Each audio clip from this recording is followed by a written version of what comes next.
Welcome to Tentative Title with Tim. This is a podcast about creativity, about process, about filmmaking, and about screenwriting. Welcome everybody back to the podcast. I hope everybody out there is doing well. If you celebrated Halloween, it bound to have been much better than last year, and you probably got to go trick-or-treating, and you probably got to go to some parties, and it most likely felt like a regular Halloween as opposed to last year. So you might hear it in my voice, but I am a little under the weather, but we gotta keep going. As they say, the show must go on. So here we are. So today, what I wanted to talk about was the idea of subverting expectations, and that has been, I guess, a trope. I guess we can call it a trope now because it seems like everybody is trying to do something that is unexpected, that kind of takes genre and flips it on its head, or mixes genres in a very cool and unsuspecting way. And I don't want to say that like subverting expectations is necessarily a bad thing. It's very much a part of our narrative toolbox that we need to always keep in mind, because sometimes we have to use it in order for the story that we're trying to tell to make sense, or to kind of get wrapped up in a way that is satisfying to the people who are watching it. Although sometimes there are filmmakers out there are writers who the point of their work is not to satisfy the audience, but to have the audience go on some kind of journey, to kind of feel some kind of letdown, or some, just to really feel bad, essentially. Like, there are artists out there who, like, they don't want the audience to feel good. They want the audience to feel uncomfortable, uneasy, not satisfied. And those are very niche, corners of art that, like, I don't want to say that they are not needed, because like there's always going to be a need for fringe art forms and or fringe ways of telling stories, but it's not going to be the thing that people are going to want to experience over and over and over again, and that's where I think we're kind of at in terms of culture, in terms of like the way we tell stories, is that we're at this point where we've grown so used to the story beats of like everything. You name the story, you name the genre, there's an expectation of how it's supposed to happen because of the way it's been done we've been telling stories for like since the dawn of time, but in terms of telling stories visually on a screen, it's been over 100 years, and so we're kind of getting to this point where, like, at least the people who are making these things feel like the audience is getting bored, but I don't think that they necessarily are. There's always an audience for a little bit of everything. And when someone goes out to see a movie, sometimes they want to see what is, I guess, technically boring in terms of, our expectations. Like, the people who are making it, we can look at something that is essentially boring because it kind of plays on all the story beats, the tropes, everything is not unexpected. It's like we can see it coming a mile away. And so for us who have watched a lot of stuff, who are making these things, like, it's considered to be boring. And that kind of like goes back to my argument I had a while ago, that when we're making stuff, that we have two different audiences in which we are making things. We're making things sometimes for each other, for fellow filmmakers, for fellow writers, because we want to impress each other. We want to be praised for subverting the expectations of the other people around us who are also trying to create stuff.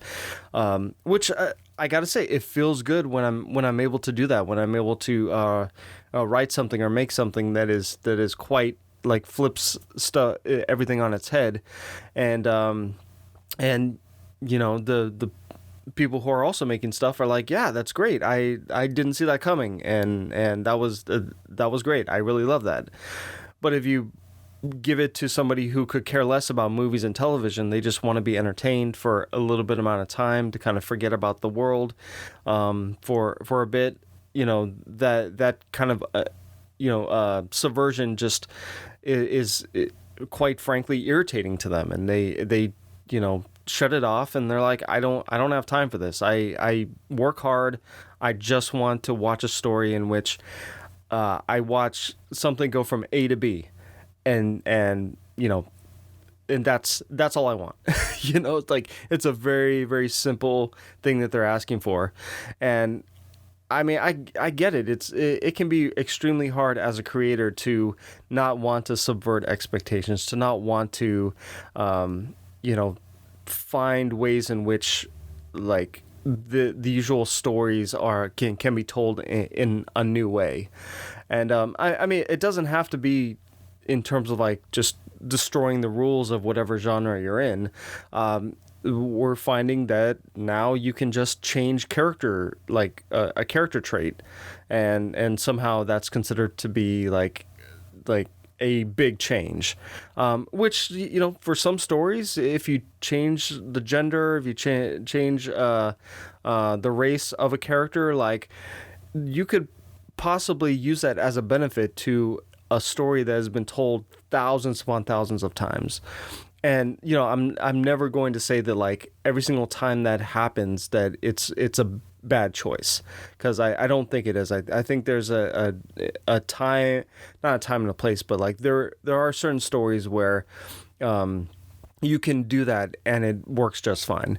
But there are other stories where if you try to change any of that, especially if it's historical, it's like, well, that doesn't quite work, because if we're trying to hold true to history, this is not like this is now a fan fiction of history, and that doesn't quite work. So like, you can't advertise it as historical because it's not historical. But yeah, so the reason why I'm talking about this is because I think the pendulum is swinging back a little bit in terms of like, okay, I should say, at least for me, I've gotten over that joy of like subverting expectations, because, you know, for me, when I was starting out, like, I saw everything, not everything, but the movies that I was watching, you know, a lot of the stuff that I was, I guess, consuming, or, you know, filling my time watching and absorbing as a student, a lot of it did subvert expectations. It did take known story elements and you know, flip them on their heads. And I thought, oh my gosh, that is the most exciting thing that you can do, is just to take a story that everybody thinks is gonna zig, and then instead of zig, you zag. And it's just like, oh man, that's so great. You know, as an audience member, I appreciate that. I appreciate watching a movie that I have no idea where it's gonna go, because of the fact that like they've kind of taken the rules and they've like thrown them out the window.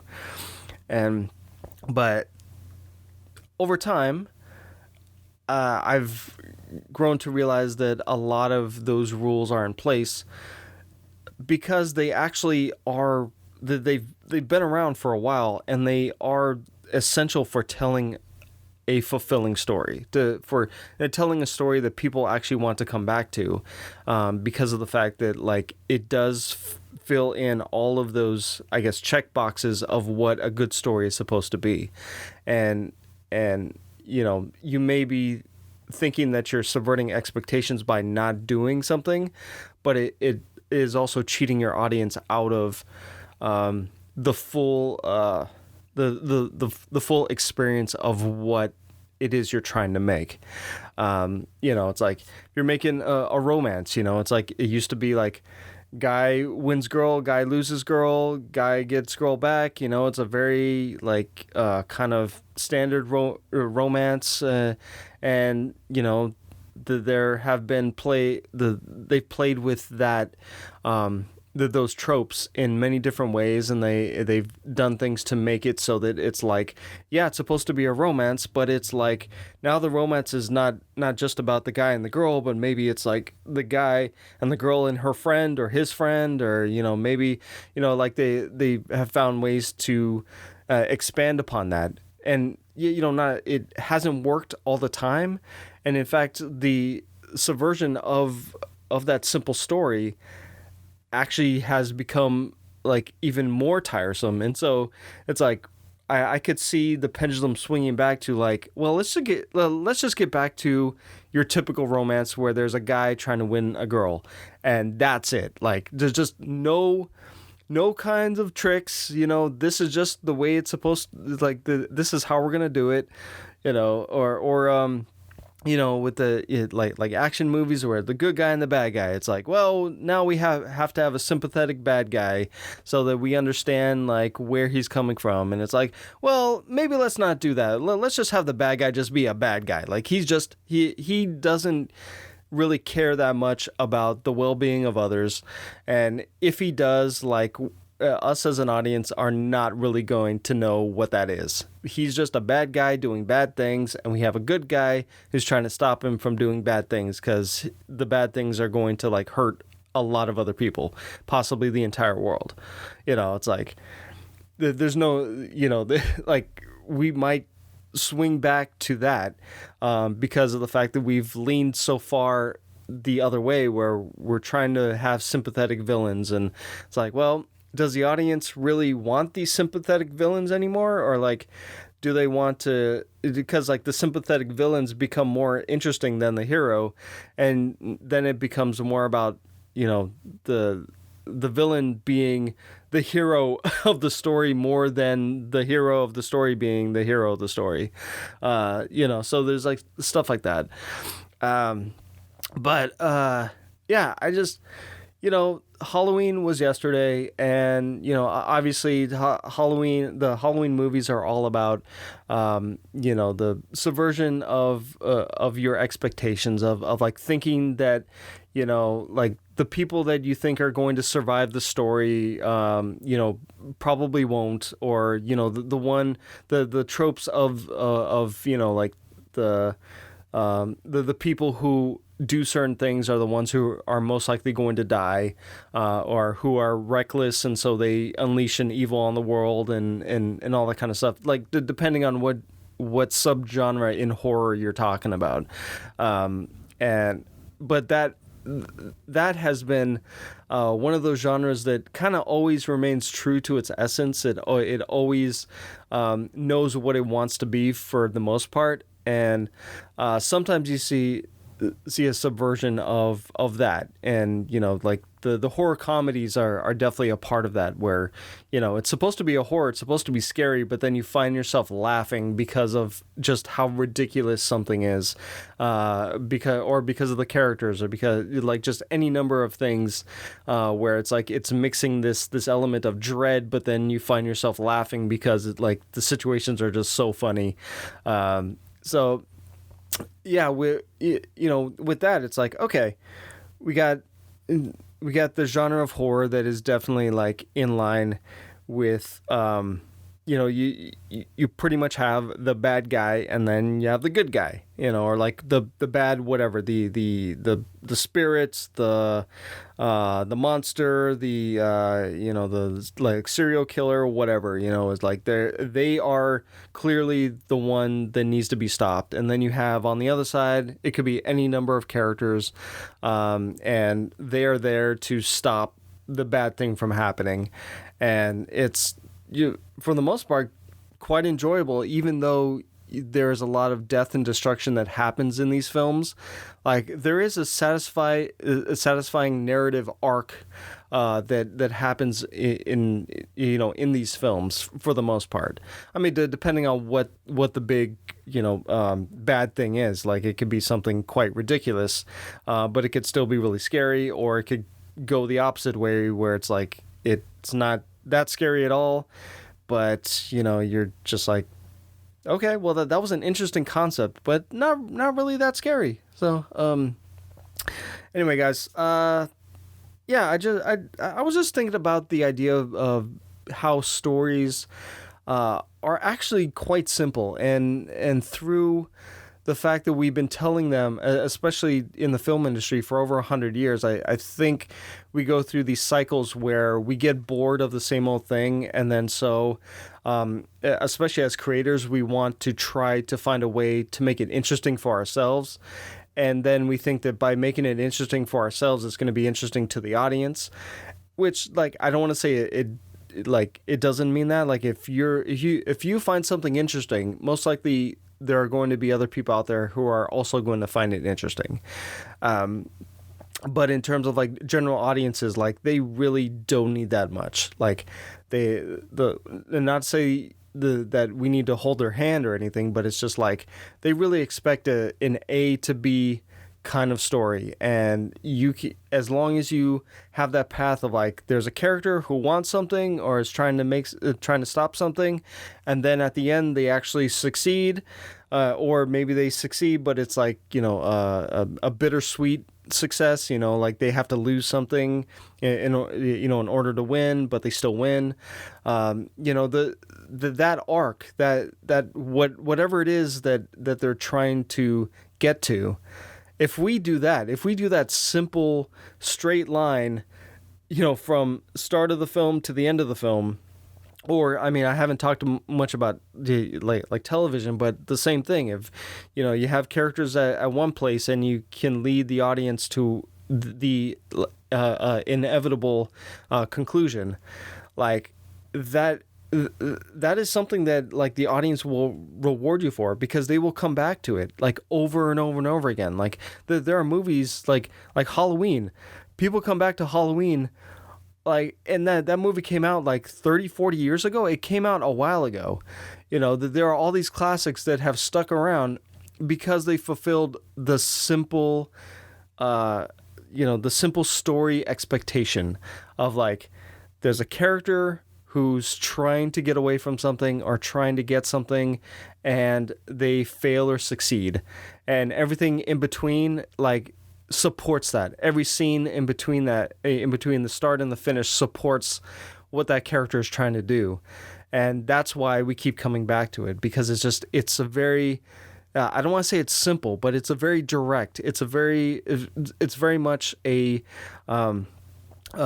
what we need as human beings in terms of like our stories. We need to see a character struggle to achieve something, and that's all we really need. Like, sure, it's nice to kind of like play with all these different tropes and genres and subverting expectations, and there are projects that are great for that. But not every project needs to be that. Just like not every project needs to be like a horror comedy or like a drama or not every project needs to be a certain thing, but it does need to fulfill these narrative expectations in order for the audience to have fun. Even if they're being scared, they're still having fun, and then they can walk out of the theater, or they can, walk away from their television feeling like they saw a complete story that that they can tell other people about, frankly. Like, that they can, tell other people and recommend it and get the word out that, like, you should see this because it tells a complete story. It's not overly complicated, and it was exciting, and it was unexpected, but the conclusion was this inevitable ending. And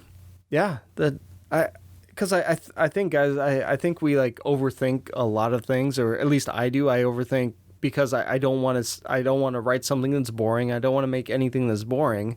And so I think that I have to, like, invent the wheel every single time. And that's not the case. I don't have to. There are plenty of frameworks out there that I can draw upon. And then once I have that in place, and once I have that foundation of what it is I'm trying to do, that's when I can have fun. That's when I can relax in knowing that I have these story beats, the structure in place in order to have, because I have a complete story. I know what it is I'm trying to do, and so I can have fun with the little moments in between. I can have fun with the scenes in between, to have those characters go on that journey, or character. So yeah, guys, that's all I got for today. Also, it is November 1st, which means it's Nanowrimo Month. I know it sounds weird, but it's National Novel Writing Month. And so if you haven't yet, you can go on their website. I believe it's nanowrimo.org, and you can set up an account, and you can announce whatever it is you're writing for the month. It could be a novel, a comic book, a screenplay, a short story, all kinds of stuff that you can register your idea of what it is you're going to be working on, and then and the site allows you. It has a word count that you can put in every day, or how often you write during the month, and it'll track your progress on a graph, which is, for me, I love seeing. I love seeing every day that I put my word count in, and seeing how much further I have to go, and just, like, for me, it's a challenge that I love to try to grapple every year. And I've started this like a couple years ago, and it's always been so much fun. It's grueling. It can be tough. It can feel like there's not enough time to reach the goal, which is 50,000 words is the goal, in which you quote unquote win a NaNoWriMo, and you get like a little certificate that you can print out, and it's a fun thing to do, a fun little challenge. And also, if you've been stuck the entire year, like I feel like I've been really stuck in terms of my writing through most of 2020 and 2021. This is a great way for me to at least like kickstart that habit again, to try to get my word count up, to try to get back to to writing mostly every day like I was in 2019. But we'll see how it goes. If I'm not able to make 50,000 words this time around, I'm not going to beat myself up. This challenge comes around every year, and it doesn't matter if you make it or not, but it does feel good when when you reach the 50,000 and you're able to print out that certificate and kind of feel like, wow, I accomplished something really big. I wrote this much during the month of November, and it's this little bit of this pep that you can give to yourself, knowing that you can accomplish something, that you can write as much as it takes to start a novel. And it's so anyway, guys, that's all I got for today. Once again, thank you for bearing with my voice. It seems like I'm doing pretty good on this episode. But I will talk to you guys on the next one. If you'd like to connect with me, there is an email for the podcast. It's tentative.title.with.tim.podcast @gmail.com. There's also a Twitter account. The handle is @title_Tim. There's also a Facebook page where you can post questions, or you can connect with me there. Thank you guys for listening. I'll talk to you on the next one.